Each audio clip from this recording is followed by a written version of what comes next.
Questions 10 and 11 of your number mock exam concern approximations and performing calculations with them. Now, the mistake that most people make with this kind of question is that they actually make it too difficult, they make it too hard for themselves. Whenever we see this word approximation, that's giving us a very specific mathematical instruction. What it's saying is round all of the numbers in your original calculation to one significant figure. Once it's been rounded to one significant figure, you then perform the calculation. And the purpose of this is it gets us a ballpark answer. It gets us somewhere in the region of where we want to be. It won't be exactly the right answer, but it'll give us an idea of the magnitude of the answer. So if we start off, we want to round this number first of all to one significant figure.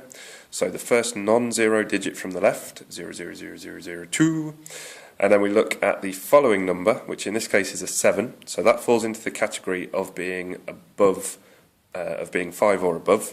So therefore this first number is going to get rounded up. So that first number there becomes 300. Yep. It's got to be 300 because it needs to be somewhere near this original figure. If we were just to put a 3, that would be nowhere near 272.6, it would be miles out.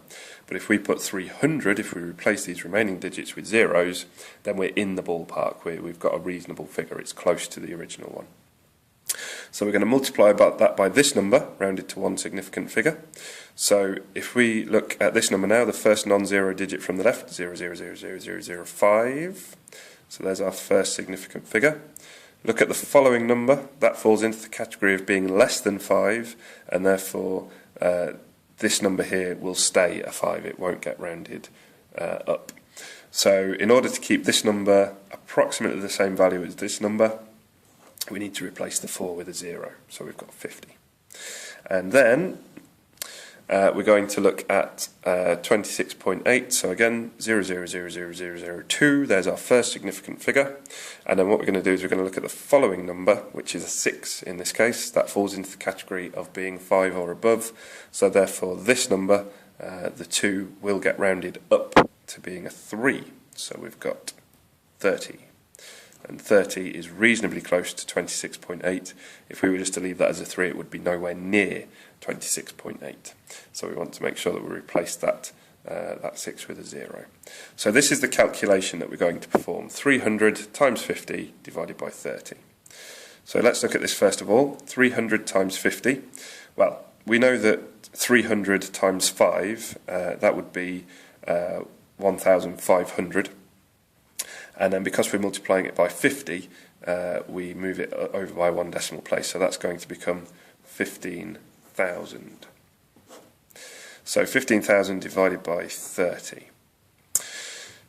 So again, at this point, this might look a little bit challenging, okay, but actually it's quite easy, and a simpler way of doing it would be just to cancel out all of the excessive zeros here, because if we knock that 0 off and that 0 off, what we're left with is 1,500 divided by 3, which will give us exactly the same answer as if we left those zeros on there, because we've reduced both numbers by the same proportion.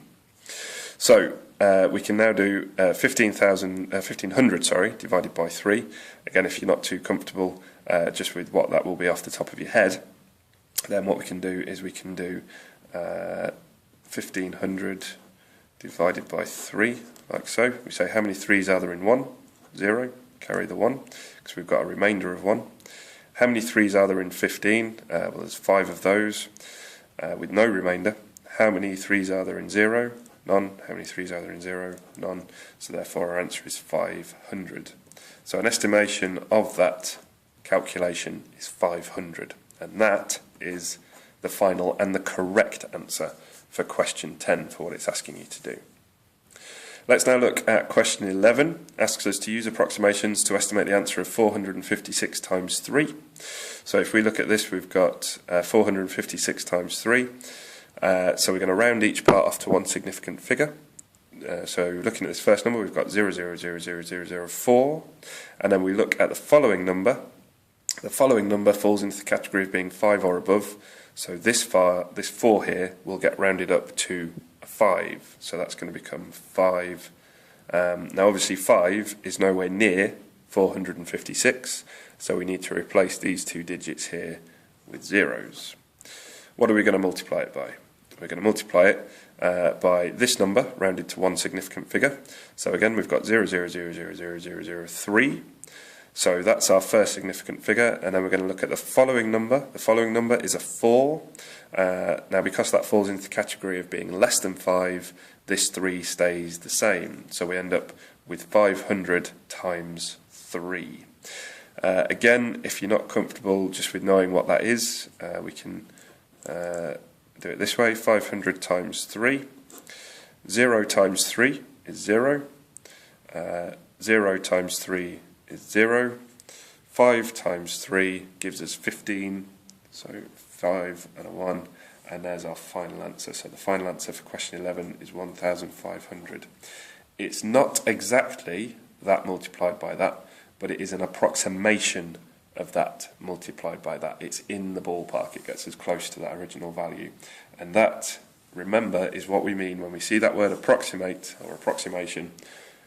That's what we mean. Round all values to one significant figure and then perform the calculation. That concludes questions 10 and 11 of your number mock exam.